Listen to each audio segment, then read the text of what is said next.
My name is Ivan, and this is Jully Woo, the artist of the exhibition. Oh, and Jenny just come in, who Make is the beautiful flower. the Ikebana artist that we are in this collaboration.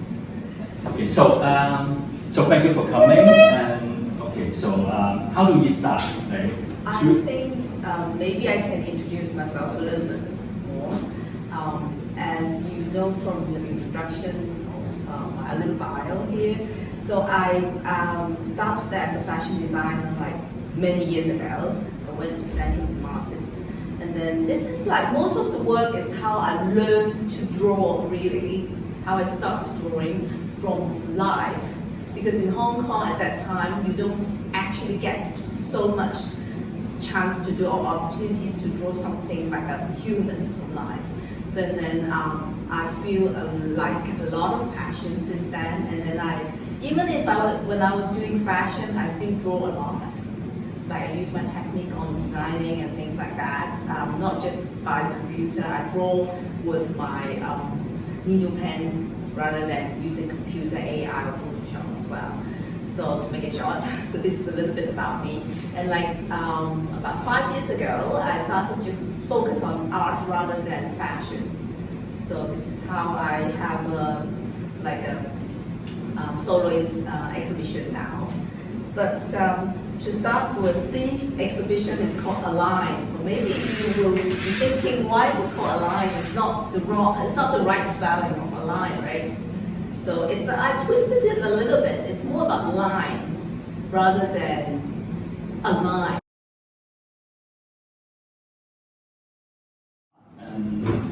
So what is line and what is align about? I think everyone wants to know. Yeah, so this is where the name comes from. And I was talking about the story and the concept, right? So this talk is called The Journey of Line. So I was talking about a friend started learning Chinese ink, and he was like practicing with a straight line, a line straight line with Chinese ink. So I was thinking, this is how you do art with aligning. And another story, I will put all two stories together and then tell you why. Another story is my experience about teaching art. One of my students, we do a painting together. She did a painting under my class, and then at the last lesson, she was just realized that the portrait's eyes are not aligned. So I was telling her, you can see, don't worry about that. Nobody's eyes are aligned. If you see Van Gogh's The Postman, it's not aligned. It's one is higher than the other one. So this is more human. So this is what I was thinking about align. This is align versus align. So my align is different, the spelling is different, but it's more about line. So to me, actually a drawing doesn't have to be all aligned. So if you see all the drawings here, it's never aligned. So they are like more free, the line are freer than like so many people think I have to measure everything so accurate. But actually to me, I hate like doing structure line. Yeah, so this is how my concept about align and line drawing. So you have a better light than me, because as a designer, like as I doing Kingsley's house, for example, if the wall is not aligned, okay, I will be in trouble. So being an artist sometimes has your advantage. Because in fashion, there's no straight line, right? In a pattern cutting, if you think it's a straight line, actually it's not. Because human body, you cannot find one straight line. Even hair is not straight. It's like this, right? Some curve, all right? But what is drawing? I'll share with you what drawing is because it's very interesting. I hope it's give you some different point of view what drawing is about.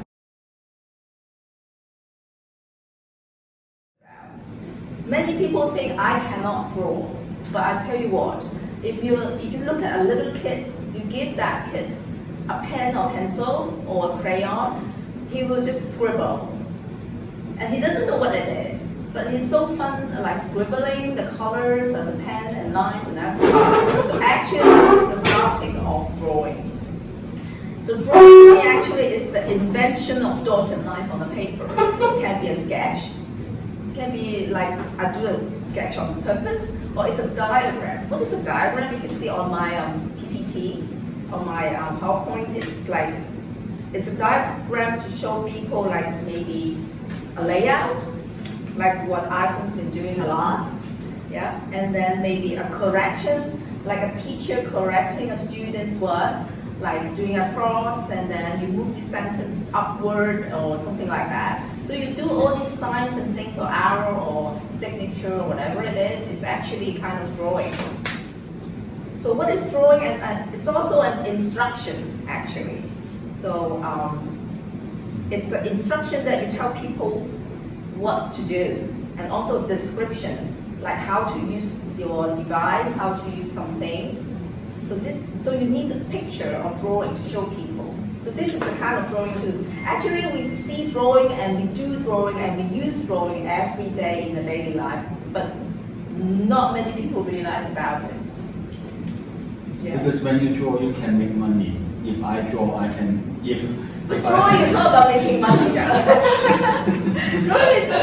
Drawing is a kind of therapeutic, and it's helping yourself to understand a lot of things, and also yourself too. So drawing is actually, to me, and also it's an observation, as you can see. This is me with my drawing on the PowerPoint, and also a doodle. I didn't know what I was doing when I was doodling. I was just trying to move my color pencil and my marker pen and some scribble. So I'll just naturally or instinctively do some lines on the sketchbook. And also drawing, to me, this is a very important thing, is to remember, to record the memory. It's like the one on the left is my sister's dog. This is the very first drawing I did of the dog. And he just passed away like 2 weeks ago. And also the middle one is, one day I was sitting in Meido, it's in Timecodes, you know, and then I was thinking, oh, this is a very traditional setting on the table, like with the milk tea and a very Hong Kongish style with sugar and everything, the setting. So I was thinking, oh, I should remember all these in my drawing. And the one on the right is my mom, actually. She's my all-time favorite model. And one of this work here is my mom too, and she's sitting there next to Lisa. Yeah. Okay. So this is very important to me because if you want to remember someone, you probably just take a picture, or you want to remember things or that moment, you probably take a picture. But to me, if I draw it, you actually spend more time, not just a click of shutter. And then you have to observe it from little detail, like the eyebrow, the nose, the lips and everything. So after you draw somebody, you definitely remember how he looks like or she looks like.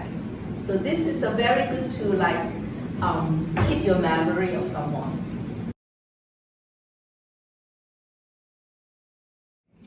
So drawing to me, it's the beginning of everything. So I was saying to my students all the time, before you can be a good painter, because I paint as well, you need to draw very well, because this is like almost a basic.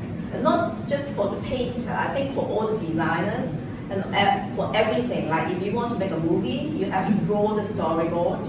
If you want to build something, you have to scribble and right? You have to tell the workers how to do these things, and then how to move these whatever, to place the things, right? I think drawing is a way to communicate. Yes, as well, yeah. So to me, it's more like a memories, and to capture the beauty of life. It's like all these, I like to draw organic things. As you can see here, most of my drawing are organic, apart from that Meido setting, Timecodes. It's very interesting because like what I draw is not organic. Oh, yeah. It's drawing concrete and straight lines. Even that table setting, Timecodes, it's not much straight line of it. Yeah. So to me, I like organic. I like to put organic things.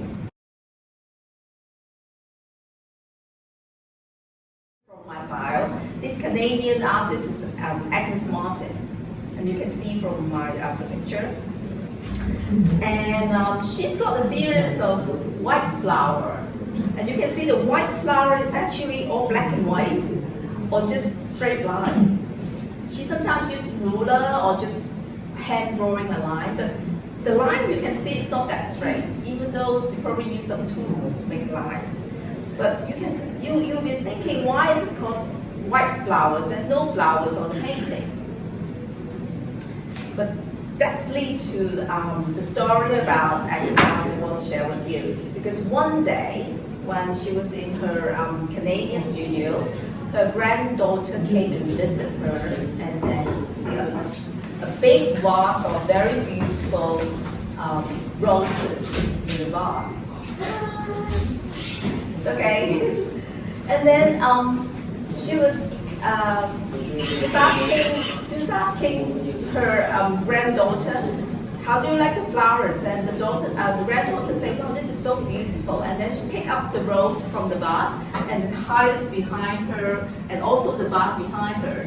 And then asked her granddaughter, what do you think of that rose again? You cannot see the rose anymore. And the kid said, oh, that's beautiful. But why do you think it's beautiful? You're not seeing anything. I was hiding it. And then she was telling her granddaughter that actually beauty is not in what you see. It's actually in your mind. So this is the phrase that I really like. My paintings are not about what is seen, they are about what is known forever in the mind. So what she's trying to show people is to show the beauty of something. It's like the black and white and then brown color. She just put the title white flowers, and everybody have this kind of images in their mind about white flowers, right? So it's kind of a mind trick. You could say it's mind trick, but it's like something in your mind. But when you capture the beauty, it's in your mind. It's not just the images. So this is about memories and about capture the beauty. And to me, it's a kind of meaning of drawing. And also I want to share about the story about me having COVID, like about a month ago. I was having another art show, and my art show is like 2 days away. I was so panicked because I was still positive with double lines on my test. And then I was thinking maybe I cannot be in my show, but there's nothing I can do, right? So I was trying to calm myself down. And I just pick up a sketchbook and then a pen and then start drawing in my bedroom because I need to stay in my bedroom, right? To be isolated. So I just start drawing and just doodling. I don't know what I was doing. But after like about 20 minutes, I look at the sketchbook. I don't know what I draw, maybe just anything in the bedroom. But I feel much, much better. And I just kind of relieved now. And then the next day, I become negative. I don't know if it is the healing of drawing or what. Because I was struggling and then feeling hopeless, helpless, but it was very therapeutic. It's a meditation to me. So later, we will do a mindfulness drawing, and I hope everybody can join with me. So to me, drawing is not about tools. Some people think it's very amazing that you use hair to draw, you use your feet to draw, you might use your mouth to draw, but to me it's just a tool. But drawing is about your mind, it's not about the tools. So to me, drawing is about your mind directing the dot to a line. So this is what I said, the title, just to recall the title, A Journey of Line. So if you're ready, we can do the mindfulness drawing together, and then we can have a Q&A to share the experience. Okay, so 1, 2, 3, we close your eyes and I will talk you through the whole process. Don't worry about it. So now, doesn't matter, I will talk you through. So don't worry about it. Don't be nervous, we need to relax 100%. So don't talk, Don't talk, just close your eyes. And then I want you to breathe in deeply. And then hold it. And then 1, 2, 3, 4, 5, and breathe out. And then one more time, please. Breathe in. 1, 2, 3, 4, 5. Breathe out. If you want, you can do one more time. And now you can feel yourself getting calmer and calmer, right? To start with, I want you to use your left hand or non-dominant hand to touch your paper so that you can position where your paper is, right? Okay? And then use your right hand or your dominant hand to hold the pencil or the pen and get ready to draw. I want you to think, what and when was the last time you look into the mirror and see yourself? Okay? Was it last night? Because you just go before you went to bed, you look at the mirror and brush the teeth? Or is it just before you came here, you put makeup on? Can you remember how yourself looked like, your face? Okay? So now we will start using your pen to do a dot on the top of the paper. You can use the other hand to help do a dot. And then we will try to move this dot around around your face to make your face. Okay, the shape of your face. Okay, let's move it together to the side of your eyebrow. Focus. If you want, you can also use your other hand, touch your face so that you know where you're drawing. So the whole thing is parallel. Your hand is touching your face and your pen is going around the paper at the same time. And then down to the chin, slowly. We don't need to rush. Okay, to the other side of your face, and then all the way up, and then we back to the dot that you just dot from the beginning. Doesn't matter if it is perfectly matched or close the line. And then I want you to draw your eyebrow. How's your eyebrows like? Imagine the last time. Remember the last time you looked at the mirror? Is it kind of a crescent shape? Or is it quite fake? Or is it like a Korean style? You just did it? Or is it quite kind of strong and hairy? So try to draw it and think how you look like on the mirror. And then from the eyebrow, I want you to slide your pen all the way down to your nostril to make your nose. So how's your nose like? Is it quite pointy? Quite big? Quite full? Or is it quite delicate? Okay. And then from the bottom line, you move it down to your lips. Okay. Let's do the upper lips first. Okay. I will do the upper lips. Is it gonna be? Was it quite thick, quite full in shape, or is it quite small? And then your lower lips. Okay. All right. Finish with the features. Don't forget the ears. Do you remember how your ears like, or your ears is hiding behind your hair? Okay. And then, what about your hairstyle? Do you have fringe or just parted from the middle, long hair or short hair? Okay, focus on how you look like. Or do you have glasses? Then you have to put your glasses now. Doesn't matter if it is perfect or not, but no cheating. Focus on what you're drawing. Doesn't have to be perfect. This is just an experience. It's not about what you're drawing. It's about what you're thinking. All right, it's all about your mind. So your neck, okay? If you're done, you can open your eyes. Now you can see This is the first portrait. It's a mindfulness portrait that you just did. Wow, and this is mine. Does it look like me?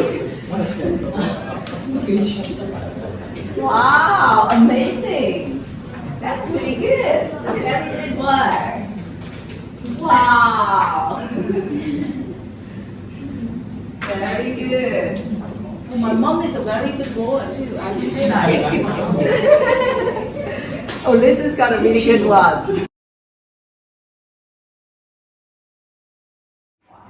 No, nobody tried blind drawing. I'm one testing, yes. How do you feel about like drawing without looking? How do you feel like this? Is it harder than you imagine, or actually it's easier than you think? Dubious, skeptical. A little kind of insecure, right? Is it? Dubious, not insecure, but dubious. Yeah. But it's fun, right? Dubious as in like you do not know what to expect when you open your eyes. So at the back of your mind. That is the fun part about it. Yeah. Yes, doing an artwork is like you don't know what it comes out. You don't know So you the know it's outcome. not going to be like, you know, like aligned. It's like aligned as in L-I-N-L-I-G-N, right? So you kind of know that it's not aligned. So my mind tend to be more linear. So dubious as I know it's not going to be balanced. It's not going to be right. Yeah. Do you like your drawing, your mindfulness drawing? Anybody like your own drawing? I think I love all these drawings actually. And like these three are actually almost like line drawing. This is a long time ago. I didn't know if I drew it from my non-dominant hand or just blind drawing on both of them. So I've been doing it for many years. It's like very therapeutic. So if next time you want to calm yourself down, you can start doing some drawing, or even like not looking drawing, or use your non-dominant hand like left hand, because I said drawing is not about tools, it's about your mind. So try to do it with anything. You can draw with spring onion or whatever, or a piece of cabbage, anything. Because when I was teaching the kids, we use a lot of fun tools like spoon, veggies, and because kids, they cannot hold a pencil properly.